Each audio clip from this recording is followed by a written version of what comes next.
Haleluya. Mari kita berdoa. Bapa, pada akhirnya Engkau cari adalah penyembah-penyembah dalam roh dan kebenaran. Sebab itu Bapa, penuhi hati kami dan pikiran kami dengan roh-Mu yang baru, dengan firman dan kebenaran-Mu yang baru. Sehingga kami menjadi penyembah-penyembah yang intim dengan Tuhan. Mengalami kasih dan kuasa Tuhan dalam hidup kami, dan akhirnya menjadi pemenang dalam kehidupan kami. Mari umat Tuhan, Engkau yang sudah siap dipenuhi oleh roh dan firman Tuhan untuk menjadi pemenang. Sama seperti Kristus adalah pemenang. Dalam nama Tuhan Yesus kita katakan, amin. Tepuk tangan buat yang sudah melawat kita. Haleluya. Silakan duduk Bapak dan Ibu sekalian. Shalom. Senang sekali saya bisa hadir di tempat ini. Terima kasih buat kepercayaan hamba-hamba Tuhan terhadap saya sehingga saya boleh melayani Bapak dan Ibu sekalian. Dan sesuai dengan lagu yang dinyanyikan tadi, hari ini kita akan unboxing pesan Tuhan di balik lagu Ku Tak Akan Menyerah. Karena setiap lagu yang diberikan kepada saya itu adalah berasal dari firman Tuhan. Ya, mulai dari tinggikan dirimu itu kan firman Tuhan. Ya, sejauh timur dari barat itu firman Tuhan. Satu hal yang kurindu, firman Tuhan. Ya, jangan lelah, orang bilang lagu kontraktor. Hah? Saya bilang kok lagu kontraktor? Saya bilang, karena ada kata-kata refnya ya kan. Ratakan tanah bergelombang, timbunlah tanah yang berlubang. Nah, itu kan kerjaan kontraktor Pak. Saya baru tahu Tuhan kita kontraktor Bapak Ibu ya kan. Itu dari firman Tuhan. Mungkin banyak yang gak menyangka bahwa ketika menyanyikan lagu-lagu itu kok rasanya ketika nyanyi lagu Jangan Lelah itu ada kekuatan baru. Betul Bapak Ibu ya kan. Ada semangat yang baru. Dari mana? Karena itu berasal dari firman Tuhan Yesaya 44. Waktu itu Tuhan berjanji akan mengirimkan Mesias buat umatnya ke dunia. Dan Tuhan berkata bahwa tidak ada yang bisa menghalangi dia mengirimkan Mesias. Kalau ada gunung-gunung, Tuhan akan ratakan. Kalau ada lembah atau jalan berlobang, tuh berlekuk, dijadikan dataran. Terima kasih ya multimedia, mantap ya kan. Jadi ternyata memang betul Tuhan kita kontraktor, saudara ya kan. Nah tapi artinya apa? Artinya ketika saudara kan, kenapa kita bisa capek? Karena sometimes ada aja yang gak tercapai ya. Sometimes ada aja masalah, bahas gunung-gunung masalah, lembah-lembah persoalan ya, penderitaan kita. Dan disitulah kita roh kita itu dapat janji Tuhan. Kalau Tuhan kirim Mesias dan tidak ada yang bisa menghalangi, maka ketika Tuhan menjanjikan kemenangan dalam hidupmu, sekalipun ada gunung masalahmu, Tuhan akan ratakan. Sekalipun ada lembah penderitaanmu, Tuhan akan ratakan. Sebab itu kita tidak lelah karena kemenangan pasti terjadi dalam hidup kita. Dahsyat, haleluya. Nah itu lagu contoh dari Jangan Lelah. Lain kali kita bahas ada apa preview lagu yang lain. Tapi hari ini saya akan bahas Ku Tak Akan Menyerah. Karena memang dari awal lagu ini Tuhan berikan kepada saya itu karena Tuhan melihat. Ya, dan saya tadinya tidak tahu apa-apa. Saya seorang yang firman lovers, artinya ketika membuat lagu itu saya selalu berpadanan pada firman. Dan ketika Tuhan kasih istilah tidak menyerah, saya agak mabok saudara. Maksudnya di mana gitu ya istilah kata tidak menyerah di Alkitab nggak ada saudara. Kalau sekarang gampang carinya pakai Google, ya kan? Ada nggak kata itu? Nggak ada. Saya dulu belum ada zaman searching begitu saudara. Jadi buka Alkitab betul-betul di mana nyarinya kok nggak nemu-nemu katanya ya kan. Menderita juga gitu. Tetapi ternyata saudara yang alami sendiri lagu ini ketika keluar, wow. Banyak sekali menguatkan orang yang punya masa. Dan orang memuji saya akhirnya. Wah Pak Jonathan terima kasih lagunya. Saya dengan jujur bukan sok rendah hati yang menolak pujian itu. Karena memang itu bukan saya. Saya nggak tahu apa-apa. Itu karena saya cuma taat menjalankan perintah Tuhan. Tuhan tahu, ternyata betul ya banyak masalah. Saya kan nggak tahu apa-apa saudara. Nah hari ini kita akan membahas itu ya. Suatu hal kenapa Tuhan memberikan lagu Ku Tak Akan Menyerah. Banyak orang yang menyerah dalam dunia ini. Ya, depresi, stres, bahkan melukai diri sendiri. Dan akhirnya bahkan juga membinasakan diri sendiri karena give up. Kenapa mereka bisa give up? Karena memang hidup semakin sukar. Ya, masalah hidup itu semakin sukar. Kemudian dagang semakin sukar, bisnis semakin sukar, kerjaan juga semakin sukar. Apalagi kita lihat sekarang ya sekarang banyak sekali pengangguran dari generasi tertentu. Waduh, berita-berita serem banget ya kan. Situasi krisis dan sebagainya semakin sukar. Jaga kesehatan semakin sukar. jaga iman pun semakin sukar. Betul nggak saudara? Begitu banyaknya hal yang seakan-akan menantang manusia dan akhirnya manusia tidak menyerah. Tetapi kalau kita lihat di Alkitab, Tuhan tuh bisa memakai banyak sekali orang-orang yang luar biasa. Kok bisa ya?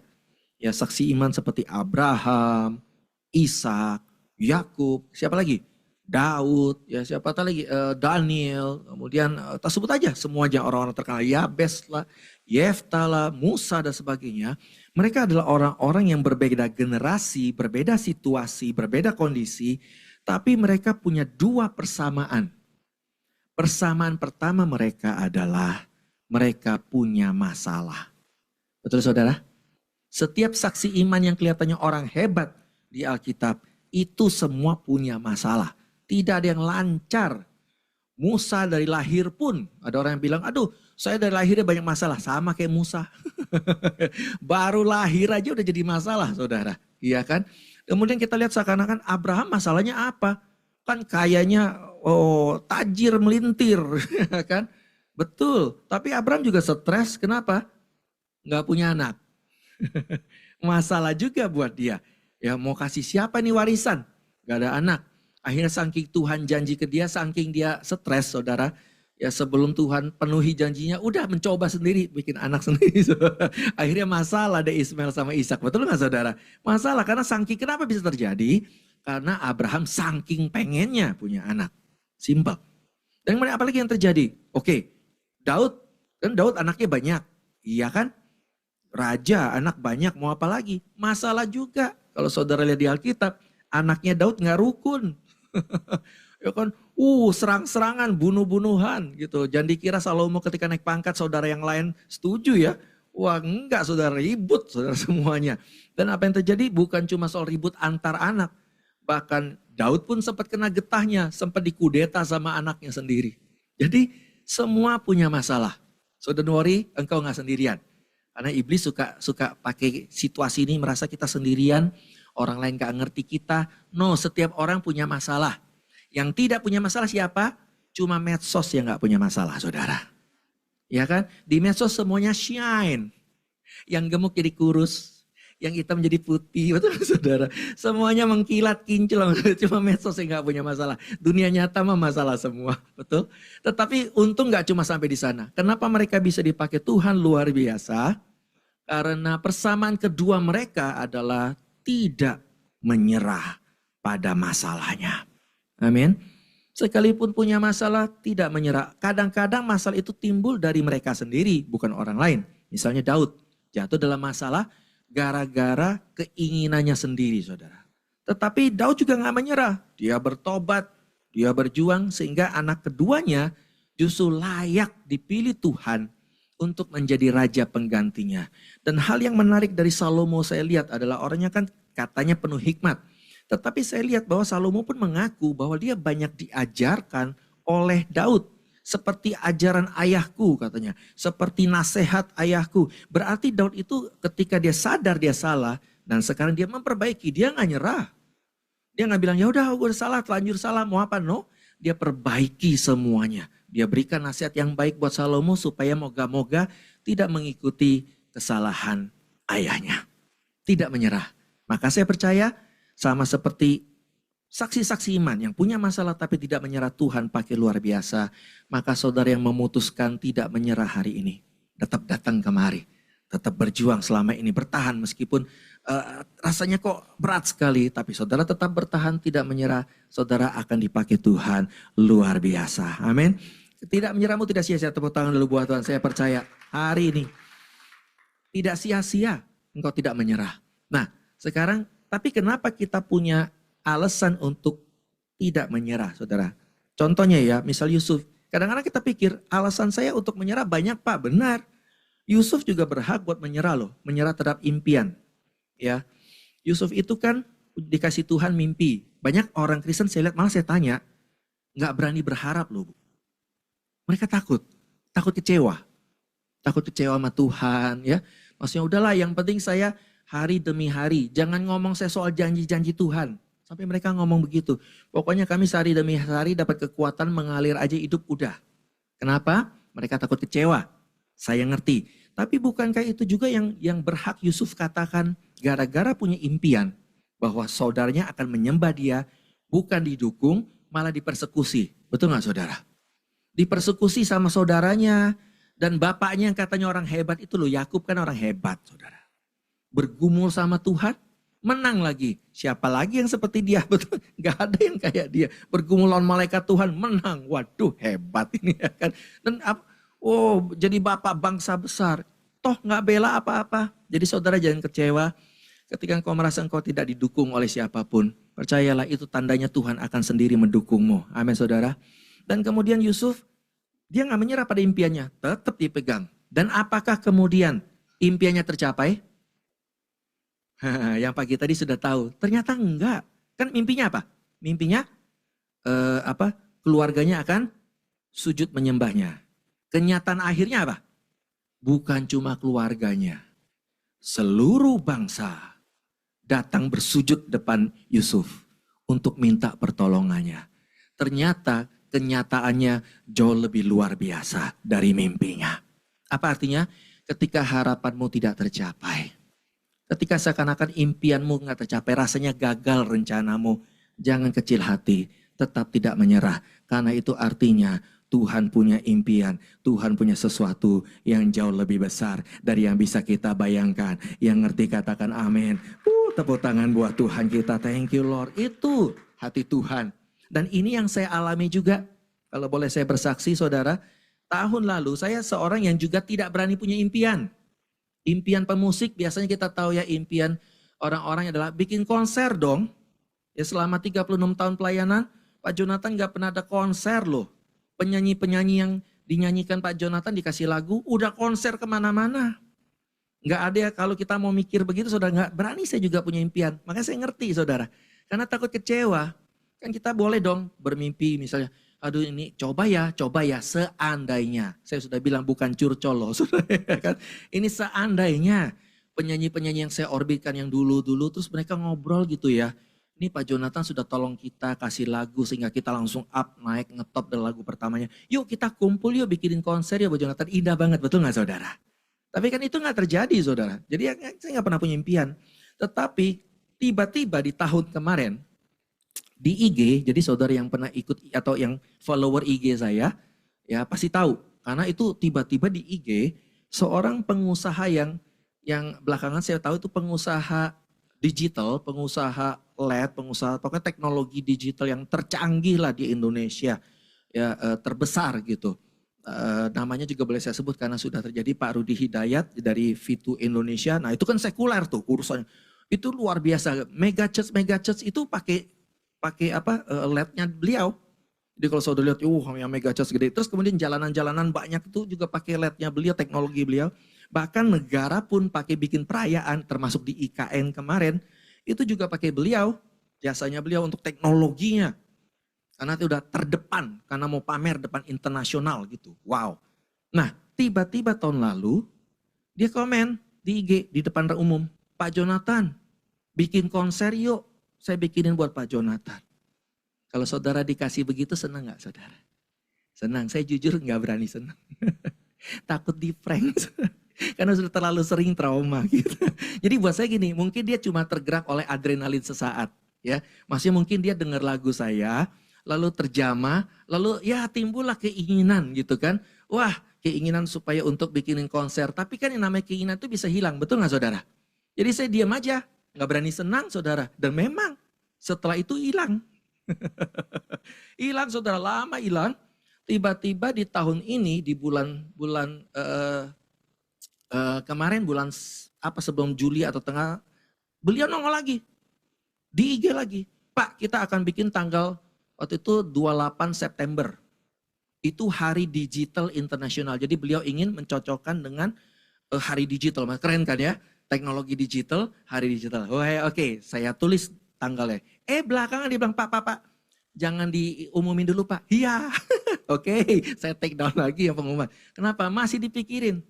Tiba-tiba bulan Oktober pertama, dia bilang, Pak, yuk kita mulai. Panitia tiba-tiba dibentuk dalam sebulan. Kemarin 26 Oktober kemarin, akhirnya berdirilah suatu konser yang pertama kali teknologi se-Asia Tenggara, belum pernah yang ada, judulnya pun keren, Immersive XR Concert The Legend, Jonathan Prawira, mantap saudara. Kan? Tiba-tiba saudara, ini nggak ada hujan, nggak ada angin begitu, dan sampai orang nanya, ini legend maksudnya Jonathan udah meninggal gitu. Aduh, dia dikira udah meninggal, masih hidup orangnya. Saudara. Nah, tetapi apa yang saya mau sampaikan, ketika kita merasa kok Tuhan, aku ini waktunya doa belum terjawab. Aku ini waktunya usahaku belum berhasil kok nggak tembus-tembus ya. Aku sudah berusaha kok orangnya nggak berubah-berubah ya. Jangan kecil hati. Karena pada waktunya Tuhan, Tuhan akan jawab dengan cara yang lebih indah yang kita bayangkan. Seperti Yusuf, dahsyat nggak saudara? Nah, tetapi juga lagu ini bukan berasal dari ketidakmenyerahan Yusuf dan yang lain. Tokoh dari lagu ini yang katanya ku tak akan menyerah itu siapa sih sebetulnya? Itu sebetulnya Tuhan Yesus saudara. Banyak yang gak sadar. Kita ini punya Tuhan yang gak pernah menyerah terhadap kita. Tuhan Yesus punya sejuta alasan untuk menyerah terhadap manusia. Tapi dia memilih alasan untuk tidak menyerah. Kita buka firman Tuhan ya saudara ya. Kita buka dulu. Yohanes 16 ayat 33. Sekaligus menjelaskan kata tidak menyerah di Alkitab itu di mana. Nah, saya lupa, tidak menyerah itu kan bahasa zaman now, bahasa modern. Alkitab kan pakai bahasa sastra. Dan ini dia, semuanya ini kukatakan kepadamu supaya kamu beroleh damai sejahtera dalam aku. Dalam dunia kamu menderita penganiayaan, tetapi apa? Kuatkanlah hatimu, ini dia. Jangan menyerah. Kuatkan hatimu. Kenapa? Alasannya? Aku telah mengalahkan dunia. Let's talk about this. Karena kenapa? Dikatakan ini semuanya kukatakan kepadamu. Apa sih semuanya itu apa? Jadi waktu itu muridnya sedang bertanya kepada Tuhan Yesus. Tuhan, apa yang terjadi setelah engkau naik terhadap kami apa? Kan kita pengen tahu dong. Nih Yesus ada nih di dunia, habis itu Yesus naik nih, udah menang nih. Terus Yesus naik, terus apa? Tuhan Yesus bukannya bilang hal yang baik-baik ya. Toto kasih tahu kamu akan dianiaya, disiksa demi namaku. Kok serem amat pesan.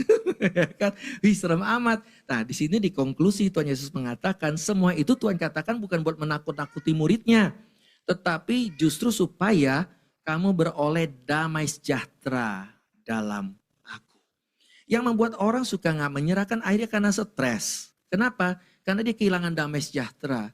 Kenapa orang bisa kehilangan damai sejahtera? Karena orang itu taruh damai sejahtera pada tempat yang bisa berubah. Tempat yang bisa hilang. Ada yang taruh damai sejahteranya di bisnisnya.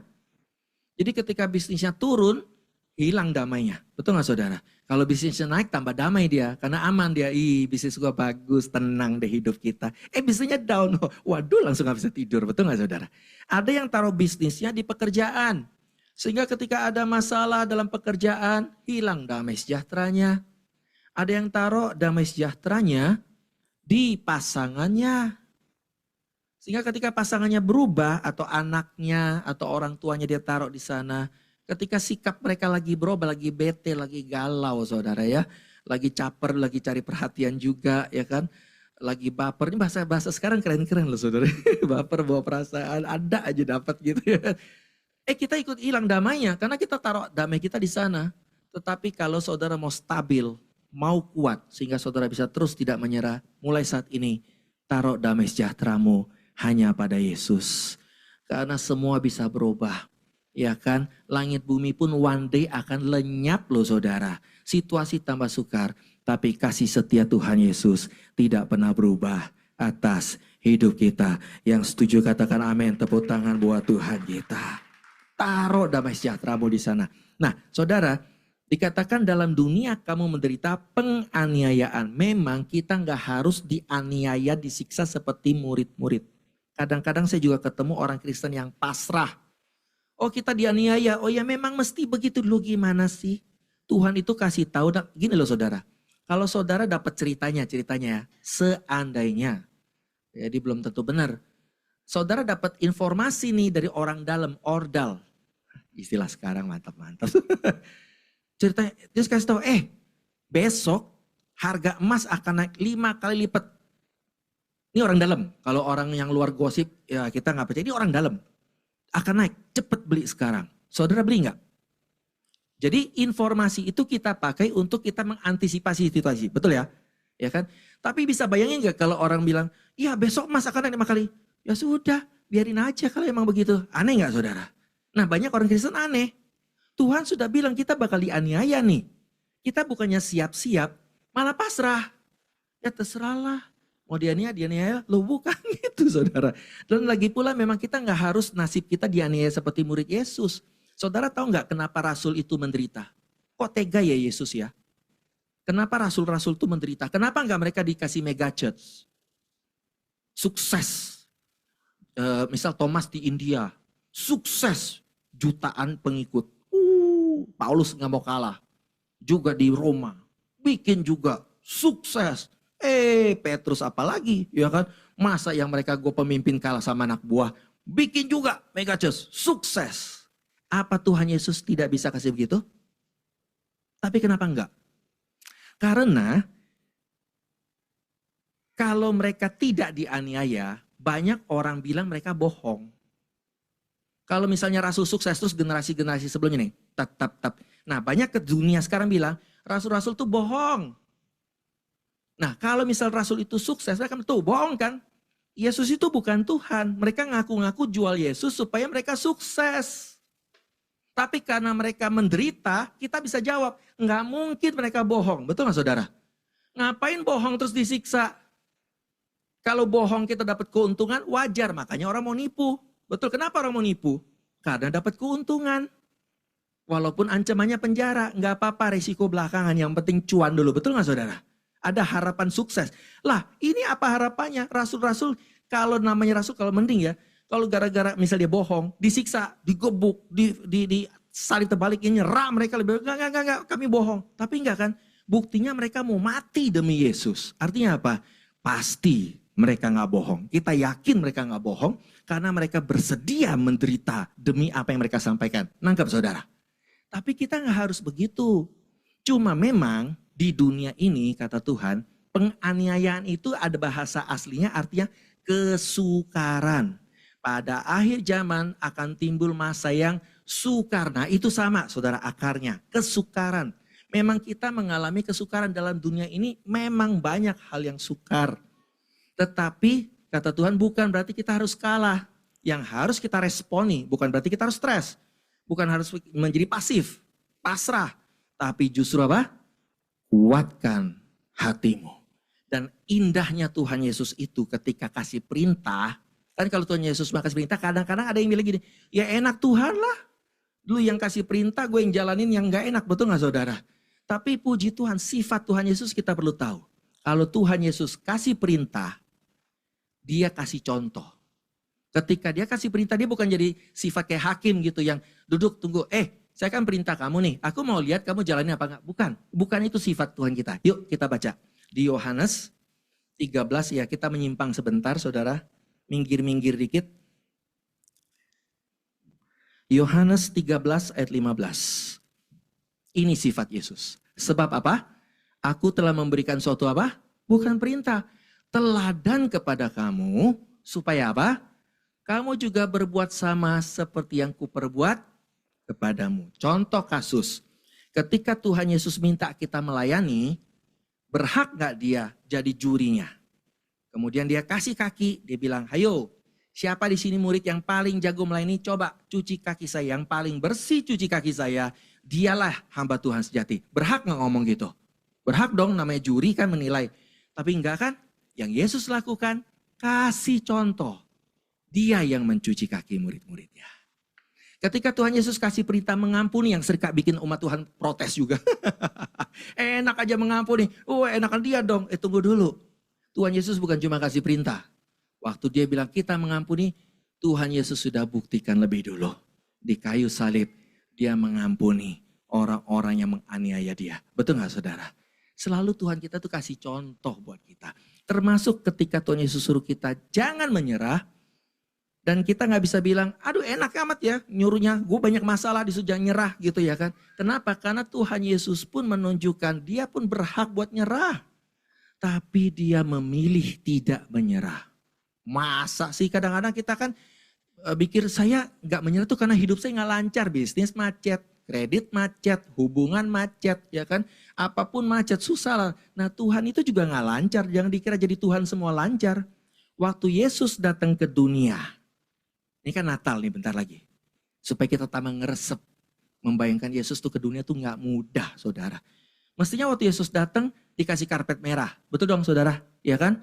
Dikasih hotel terbagus, betul nggak saudara? Disambut orang di trompet, tededet, tededet, kan raja datang, katanya raja datang ya dong. Sambut panitia, ada yang nari-nari gitu, ada WL yang keren kayak tadi, sambut dulu ya kan. Wong saya aja datang kemari, saya lupa WC-nya di mana saking lamanya. Waktu saya tanya, Bu WC-nya di mana? Bukan ditunjukin, enggak ditunjukin, dianterin saudara. Saya bilang gak usah kan lucu banget ke WC dianterin ya. Oh enggak, daripada Bapak nyasar kami anterin. Sampai dianter ditungguin sampai pulang. Sorry ibaratnya. Itu cuma saya. Apalagi Yesus datang ke dunia sebagai raja mestinya disambut luar biasa. Kenyataannya boro-boro karpet merah. Tinggal di penginapan aja ditolak. Harus tinggal di kandang hewan. Raja apa? Tarsan aja gak gitu-gitu amat saudara ya kan. Tidurnya di palungan tempat makan hewan. Di sini banyak ibu-ibu nih. Mams, ya kan sekarang. Coba saya mau tanya, kita kagum gak sih sama Maria, sama Yesus tidur di palungan? Tidur dalam malaf, anak dalam malaf. Apa sih malaf palungan? Kagum kan? Siapa yang di sini mau ikut-ikut anaknya tidurnya di palungan? Coba itu ada baby tuh. Anaknya ngamuk loh. Bisa kepahitan ya kan. Mama aku kecil ditaruh di palungan. Biar kayak Yesus. Kita bilang biar aja tuh Maria. Aku gak ikut-ikut. Betul gak saudara? Tetapi Yesus mau tidak mau harus mengalami ketidaklancaran seperti itu. Kalau saudara jadi Yesus atau Yesus baper kayak kita gimana? Kita akan bilang gini. Oh nanti dulu. Kalau memang manusia belum siap kita pending. Pending ya kan pending. Bukannya gak jadi pending. Sampai hotel dibangun.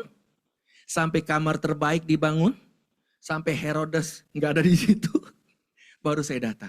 Yesus nggak nunggu. Dia punya alasan untuk menyerah, tapi dia memilih tidak menyerah, karena dia tahu saudara pun akan mengalami ketidaklancaran. Tapi Yesus berkata, tetap kuat, sama seperti Yesus kuat, kita pun akan kuat melihat semuanya. Tepuk tangan buat Tuhan Yesus kita. Terus kita bilang, tapi Pak, perlakuan orang itu loh, aduh toksik. Wede, apalagi cancel culture, di bahasa Gen Z semua nih saudara. Boleh diboikot orang tua, nutup jalan saya. Apa Yesus juga begitu? Yesus apa kurang baiknya? Berbuat baik, ya kan? Nolong orang, bikin mujizat. Yang dia terima apa? Fitnah. Dikatain penyesat. Dikatain setan, keterlaluan. Muridnya aja bilang dia hantu, kebangetan. Waduh, Yesus untung gak kepahitan kayak kita saudara ya kan. Waduh, apa Yesus menyerah? Kurang ajar nih manusia ya. Kalau begini caranya ya kan gak usah saya layak. Lebih baik Yesus ibaratnya gini ya. Gue gak mau sembuhin orang, sampai orang mohon-mohon gitu loh. Yesus sembuhin, bodoh. Yesus sembuhin dong, minta aja sama Farisi. Sembuhin, bisa gak Yesus ngamuk gitu? Enggak. Walaupun dia diperlakukan jelek seperti sampah pun. Dia tetap memperlakukan orang seperti permata. Karena kenapa Yesus lakukan itu? Karena dia tahu banyak yang menganggap kita kayak sampah, nggak ada nilainya. Apapun yang kita lakukan semua salah. Tapi hari ini kita tidak akan menyerah. Karena kita punya Tuhan yang tidak menyerah terhadap kita. Terus apa lagi? Mungkin saudara bilang, tapi saya ada di titik yang paling berat Pak. Yang bikin kita suka menyerah itu overthinking. Overthinking. Masalah di depan, krisis, wah habis deh, depan susah semua. Yesus juga bisa overthinking. Di mana? Di Getsemani, Taman Getsemani. Dia hampir nyerah betul. Mungkin saudara bilang, saya ini di titik hampir nyerah Pak. Sip. Sama Yesus juga pernah di titik itu. Kenapa? Kasih contoh. Karena Yesus sebagai manusia dia kasih contoh. Dia pun ngalamin hal itu. Waktu itu Yesus sudah mau nyerah dan waktu itu saudara mungkin nonton Passion of Christ ya. Passion of Christ itu film bagus. Yang belum nonton deh. Supaya kita menghayati nggak mudah Yesus. Jadi juru selamat kita bukan hal yang enak saudara. Nah banyak orang suka lihatnya waktu Yesusnya di siksanya, ya yang bikin kita nangis-nangis Bombay kan itu ya kan. Waduh, siapa yang nonok bawang di sini gitu ya kan. Wah. Tapi yang saya perhatikan waktu Yesus di Taman Getsemani, waktu lagi bergumul antara nyerah atau nggak nyerah. Ya, jalan lanjut atau stop. Ya, move on terus atau quit, forward lebih tepat, bukan move on. Maju forward atau quit. Ada iblis pula. Memang di Alkitab nggak ada. Tapi penggambaran di situ bagus banget. Iblis nongol, mau ngapain? Provokator. Pura-pura jadi teman Yesus. Nanyanya gini sama Yesus. Yesus, yakin lo mau lanjut? Ya kan? Banyak kita gitu kan. Udah setengah stres nih, jalan enggak jalan ya. Kerja juga udah ogah-ogahan, udah pengen latihan. Ada toto suara bilang, yakin lo mau lanjut? Yakin lo mau tetap baik sama dia? Yakin lo mau tetap pelayanan? Lo diperlakukan seperti ini, itu iblis tuh. Nah, Yesus ditanya begitu. Tapi puji Tuhan, dia udah hampir nyerah. Ya Bapa, kalau boleh cawan ini lalu daripadaku. Tapi seperti lagu ini idenya apa? Kehendakmu yang jadi, aku berserah pada kehendakmu. Amin saudaraku. Kenapa Yesus ngomong gitu? Banyak orang berpikir kadang-kadang bicara soal kehendak Tuhan itu hal yang gak enak. Pokoknya kalau hal yang enak itu kehendak Tuhan. Saya sih maunya enak Pak, tapi banyak masalah ya. Kehendak Tuhan. Itu mata bikin kita tak menyerah. Ya kan? Tapi benarkah kehendak Tuhan adalah kita disiksa? Jadi seolah-olah gini, aku berserah pada kehendak Bapa. Disiksa ya disiksalah. Bukan saudara, saya pernah dengar orang kesaksian, gak salah ya, saya harus disclaimer juga di sini. Kadang-kadang di zaman sekarang kita harus disclaimer. Bahwa kalau saya ngomong sesuatu bukan berarti yang lain salah. Kadang-kadang kita suka gitu kan, apalagi dunia medsos. Kita ngomong hitam itu bagus loh. Tahu-tahu ada komen, tung. Oh jadi Bapak bilang putih jelek. Ya, siapa yang ngomong begitu ya kan. Udah agak susah, jadi saya disclaimer dulu ya. Saya tidak menyalahkan. Tapi bukankah banyak orang yang kesaksian juga begitu. Saya ini dulu sombong. Saya dengar nyata betul-betul nih saudara. Dan saya ngerti betul. Itu kan soal pengenalan kita sama Tuhan. Itu menunjukkan jujurnya kita mengenal Tuhan seperti apa. Jadi dibilang saya ini dulu sombong. Tapi saya dihajar oleh Tuhan. Digebuk Tuhan. Oh dibantai habis sama Tuhan. Dalam hati saya ini saksi memuji Tuhan apa jelekin Tuhan atau gimana sih gitu. Tapi memang ujungnya bagus. Akhirnya saya dipulihkan, saya bertobat, saya dipulihkan. Terima kasih Yesus. Jadi saudara ketika saudara dihukum oleh Yesus, jangan lawan saudara, izinkan Tuhan menggetok. Gimana sih dalam hati saya? Serem amat. No. Seperti lagu ini berkata, nggak ada maksud jahat. Tuhan tuh nggak pernah ada maksud jahat buat kita. Tuhan itu selalu mau kita berkemenangan pada akhirnya. Saudara tahu nggak kehendak Bapa itu apa? Supaya manusia diselamatkan dan Yesus mengalami mahkota di balik salibnya. Itu kehendak Bapa. Jadi pada saat kita menderita, bukannya kita bilang, oh Tuhan memang mau saya menderita. No. Kita melewati penderitaan karena Tuhan mau kita mengalami mahkota di balik salib kita. Tuhan mau alami kita akhirnya diselamatkan, dipulihkan, lebih luar biasa dari kita sebelumnya. Yang ngerti katakan amin. Tepuk tangan buat Tuhan kita. Jadi kadang-kadang kita juga menyerah karena kita pikir saya ini banyak masalahnya. Saudara tahu nggak kenapa kita ini hidup dalam masalah? Ikut Kristen, ya, ikut Kristus, makin banyak masalah. Yang nggak ngerti akan jawab begini, saya sudah ngerti, saya paham. Itu mengebela Tuhan, ya. Kan saya pernah baca tulisan, bukan orang ngomong, jadi tulisan. Bahwa percaya Yesus itu tidak bayar harga, tapi mengikut Yesus itu bayar segalanya. Jadi saya bayangin gini, ceritanya saya ditawari masuk klub, suatu klub eksklusif. Tapi gratis semuanya. Pak, jadi member kami. Kenapa? Semua gratis. Mantap. Berenang, gratis. Nonton film terbaru, ya Korea drakor terbaru, ya kan? Squid apa game, belum muncul di Netflix, sudah di tempat kami sudah setel. Mantap, ya kan? Terbaru, gratis. Makan Aice, apa itu Aice? All you can eat, gratis. Semuanya gratis. Nah, saudara mau gak gabung jadi klub itu? Gabung, saudara nggak mau ya saya ambil jatah saudara ya kan. Tapi setelah kita di dalam nih jadi anggota klub, saya mau makan nih, Pak bayar dulu. Loh, kok bayar? Oh ya sudahlah, saya berenang aja. Mau berenang, Pak bayar dulu.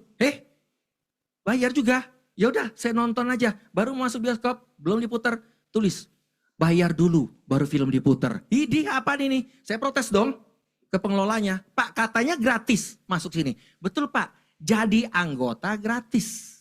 Tapi kalau mau nikmatin semua fasilitas harus bayar Pak. Saudara keluar nggak dari klub itu saudara?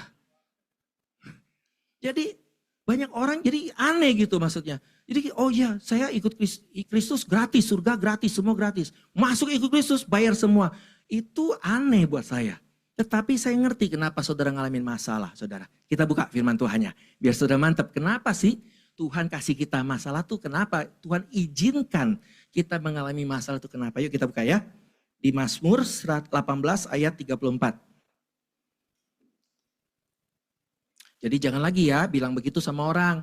Nanti orang pikirnya begitu. Generasi sekarang kan otak kirinya kuat loh Bapak Ibu. Saya aja nih orang lama otak kirinya masih lumayan gitu. Suka meneliti dengan cara otak kiri. Kok aneh ya disuruh masuk gratis tapi semua bayar. Oh enggak gitu mestinya. Tapi alasannya apa? Ini dia saudara. Mazmur 18 ayat 34 dikatakan Tuhan itu yang apa? Mengajar tanganku berperang. Sehingga apa? Lenganku dapat apa? Melenturkan busur tembaga. Saudara pernah membayangkan nggak? Daud itu pakai busur tembaga. Daud sendiri pasti nggak kebayang. Karena ini namanya busur biasa aja. Saya pernah coba di satu resort. Namanya Highland atau apa gitu. Untuk mana gitu. Wih kayaknya keren. Buat foto doang. Habis itu kram tangan saya. Buat betotnya itu loh. Gemeteran. Wah di fotonya sih keren. Medsos itu selalu gak ada masalah. Proses bikin medsosnya itu yang masalah selalu. Waduh itu baru kayu yang pakai senar tali. Apalagi busur tembaga senar besi saudara. Kok Daud bisa kuat? Saudara tahu senjata andalan Daud itu apa sih sebetulnya seorang gembala? Umban-umban. Iya kan? Dengan umban-umban ini dia bunuh singa. Dia bunuh beruang. Kemudian dia bunuh Goliat pakai umban-umban. Mestinya kalau kita jadi Daud, kita jadiin umban-umban itu senjata andalan kita. Betul nggak saudara? Malah kita tulis di umban-umbannya, pembunuh raksasa. Supaya ketika ada orang cari ribut sama kita datengin, kita putar-putar aja tuh umban-umban. Gitu kan. Tinggal nanya, lu mau damai atau mau lanjut? Nah, kalau lanjut gue lempar nih gitu ya kan. Waduh orang gentar kan. Kenapa Tuhan harus bikin dia masalah. Sebelum waktu jadi gembala, tidak terdengar ada masalah. Gara-gara Tuhan janjikan jadi raja, masalah demi masalah datang terus. Rupanya Tuhan bilang gini, Daud, kalau kamu terus pakai umban-umban, betul, dulu kamu cukup, ilmumu cukup, urapanmu cukup, tenaga kemampuan pengalamanmu cukup untuk masalah itu. Tapi Tuhan sedang bawa level Daud ke lebih tinggi. Dan Tuhan berkata, kalau di level tinggi, ilmu sebelumnya nggak cukup untuk menghadapi. Urapan sebelumnya nggak cukup untuk menghadapi. Kamu harus latihan lagi. Sehingga senjata barumu adalah busur tembaga. Bukan ali-ali lagi. Selamanya Daud nggak pernah kembali ke ali-ali. Sudah pakai busur tembaga. Apa artinya?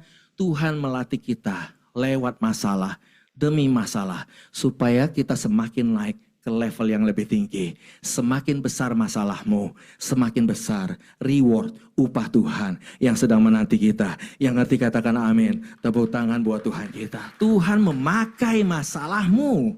Lebih tepat begitu, bukannya Tuhan yang bawa kita ke masalah, bukan. Tuhan memakai setiap masalahmu untuk menaikkanmu ke level lebih tinggi, memberikan reward yang lebih besar kepada kita. Dan alasan yang berikutnya adalah saudara, kenapa kita bisa tidak menyerah? Yaitu karena yang terakhir dikatakan, karena Tuhan kita adalah Tuhan pemenang. Yesus itu pemenang, saudara. Kita bisa yakin kita menang, sehingga kita bisa yakin kita tidak menyerah. Sebab kalau kita kadang-kadang kalah, kadang-kadang merasa ya capek lah. Ya kita mau berjuang ya malas juga gitu. Sometimes gak ada hasil kepastian. Tetapi kita bisa terus tidak menyerah karena hasilnya pasti. Kenapa hasilnya bisa pasti? Karena kemenangan bukan ditentukan oleh kita. Kemenangan ditentukan oleh Tuhan kita. Amin. Dan bagaimana sih modusnya, cara kerjanya gimana ya kan? Jadi saudara, seperti tadi pagi, hari ini, siang ini saya mau kasih kuis juga. Cuma saya tahu ya benar salah gak dapat hadiah. Tenang aja saudara. Dan juga saya ngerti lah kenapa jemaat kalau ditanya pendeta suka diem, saya ngerti. Banyak twistnya, jebakan Batman. Jadi apapun jawaban jemaat salah aja gitu ya. Pokoknya ada twistnya. Jadi saya ngerti, saya pernah jadi jemaat juga kan. Jadi kita ngerti lah gitu. Nah hari ini saya mau baik-baik. Saya dikasih pertanyaan ini sama Tuhan. Saya salah jawab. Jujur, jawaban saya salah. Saya lagi cari teman yang salah sama saya. Gitu saudara. Teman kompak. Ya kan kalau salah sendiri gak enak, kalau salah rame-rame kan seneng. Oke, pertanyaan gini ya. Siap ya. Wow, langsung itu wajahnya seru saudara. Oke, pertanyaan gini. Waktu Daud mengalahkan Goliat, yang pagi yang sudah tahu nggak boleh jawab ya. Waktu momen orang dalam juga. Waktu Daud mengalahkan Goliat, yang menang siapa? Nanti hadiahnya berfoto sama saya. Segitu mancingnya ya. Waktu Daud mengalahkan Goliat, yang menang siapa? Yang jawab Daud itu sama saya. Kita teman sama-sama salah. Salam kompak. Aneh ya. Waktu ditanya itu, loh ini kan jelas nih. Daud lawan Goliat, ternyata Tuhan cerita lagi. Waktu Daud dan Goliat berperang, itu bukan alasan pribadi. Daud sama Goliat nggak saling kenal. Nggak rebutan pacar, nggak rebutan order. Tapi kenapa mereka berperang? Karena masing-masing mewakili negaranya. Seperti Olimpiade. Kalau misal kita menang bulu tangkis kan juara 1. Tapi saya nggak bisa request lagu kan. Yang diputar lagu Jonathan Prawira dong, saya fansnya nggak boleh kan saudara ya kan. Lagu kebangsaan negaranya. Karena kita mewakili negara kita. Demikian juga Goliat dan Daud. Goliat itu mewakili apa? Filistin. Daud mewakili, kalau waktu itu Goliat yang menang siapa? Filistin. Waktu kalau misal Goliat menang, nangkap saya. Nah, tetapi ini kan seperti lagu yang bukan rohani tapi bawa malaikat. Malaikat juga tahu siapa juaranya ya kan? Ya kan? Karena Daud yang menang, maka yang menang adalah Israel. Nangkap ya? Dengan modus yang sama, pola yang sama, saudara ngerti sekarang. Kenapa Yesus bertarung lawan iblis? Sebetulnya Yesus nggak perlu bertarung sama iblis. Waktu iblis nantang Yesus untuk bertarung, masa Yesus liatin dari atas ke bawah? Iblis, udah gila kau. Kenapa? You kan mantan pecatan bapakku. Ngapain sini? Hus, ganggu aja lagi lapar. Betul nggak saudara? Udah Yesus lagi lapar, ditantang cari gara-gara. Paling kesel kan? Kita begitu kan? Udah capek, dibikin susah, ditantang. Kalau memang kau anak Allah, ubah batu jadi roti. Kalau saudara jadi Yesus waktu itu lagi lapar-laparnya, lawan gak saudara? Kan katanya orang lapar tuh rese, betul gak saudara ya kan? Lawan gak? Saya sih lawan, saya tantangin. Tapi saya gak ubah batu jadi roti saudara. Saya ubah iblis jadi roti saudara. Tak makan lu sekalian, kesel banget. Betul gak? Tapi Yesus gak lawan, dia lawan secara manusia. Padahal kalau secara anak Allah, baru iblis lihat Yesus udah gentar. Nggak berani lawan. Langsung mau apakah engkau dari kami anak Allah? Ya kan? Malah waktu iblis rame-rame, legiun 1000 orang. Iblis nggak berani bilang gini, Yesus lu kan sendirian, kita 1000 orang. Ayo nggak berani tetap saudara. Tetap aja takut, betul kan? Kenapa waktu itu dia berani? Karena Yesus berhadapan sebagai anak manusia. Contoh, mewakili siapa? Mewakili kita. Kalau waktu itu iblis menang, kita kalah saudara. Tapi puji Tuhan. Karena Tuhan kita menang, maka kita yakin kita lebih dari pemenang. Karena Yesus, tepuk tangan buat Tuhan. Jangan lupa siapa dirimu. Engkau diciptakan Tuhan, ditakdirkan Tuhan menjadi pemenang. Memang kita kalah saat ini. Oke, tapi bukan berarti untuk selama-lamanya. Selama kita tidak menyerah, ada hasil yang lebih luar biasa yang Tuhan sediakan buat kita. Siapa yang bersyukur punya Tuhan, Tuhan pemenang. Tepuk tangan buat Tuhan. Mari kita bangkit berdiri bersama-sama. Kita tutup ibadah ini. Saya undang tim musik, tim singers, imam-imam pujian. Kita nyanyikan lagi lagu ini. Kalau dulu saudara belum ngerti firman-Nya aja, sudah mengalami kekuatan dari lagu ini. Apalagi mulai hari ini, saudara sudah dengar firman Tuhan di dalamnya. Saya percaya mulai saat ini, saya berdoa saudara tidak akan unstoppable, saudara akan unstoppable. Tidak ada yang bisa menghentikanmu, tidak ada yang bisa menghancurkanmu. Engkau bisa jatuh, tapi engkau bangkit lagi. Engkau bisa mundur, tapi engkau maju lagi. Engkau tidak akan menyerah, karena engkau tahu kekuatan kekuatanmu bukan diri kita lagi. Andalan kita bukan orang lain. Andalan dan kekuatan kita adalah Tuhan. Sumber kemenangan kita. Tepuk tangan paling meriah buat Tuhan kita, katakan. Ku tak akan menyerah pada apapun juga. Sebelum ku coba semua yang ku bisa, tetapi ku berserah kepada kehendak. Kau punya rencana, ku percaya Tuhan punya rencana. Dengan sikap imanmu, sikap pemenang, katakan ku tak akan menyerah pada apapun juga. Sebelum ku coba semua yang ku bisa, tetapi seperti Yesus di taman Getsemani, kami berserah Tuhan kepada kehendak. Kami tahu Tuhanku, hatiku percaya Tuhan punya rencana. Sebagai doa mengatakan ku tak akan menyerah. Ini doa kami Tuhan, pada apa seperti Kau tidak menyerah buat kami, kami pun tidak akan menyerah Tuhan.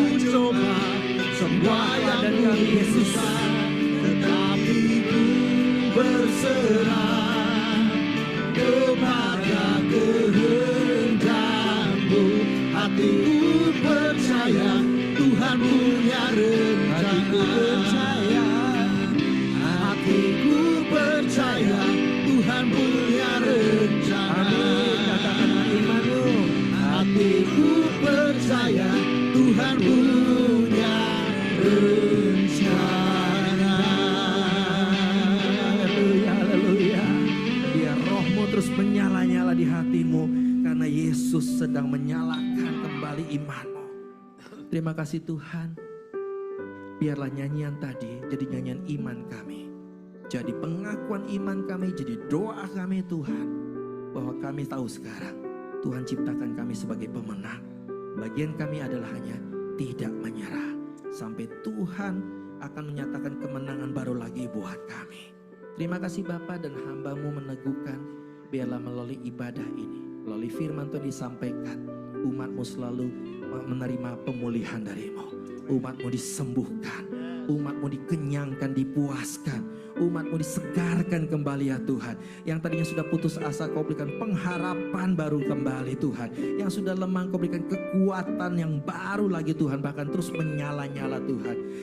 Yang tadinya Tuhan jalannya buntu, Kau akan mengalami mujizat, mengalami berkat, mengalami segala hikmat yang baik dari Tuhan. Bahkan kemenangan yang baru Tuhan sudah sediakan. Mari umat Tuhan, Engkau yang diberkati oleh ibadah hari ini, oleh firman Tuhan hari ini, yuk kita meteraikan dengan Roh Kudus, supaya seperti kita hidup dalam firman, firman Tuhan pun akan nyata dalam kehidupan kita yang tidak menyerah bersama dengan Tuhan Yesus.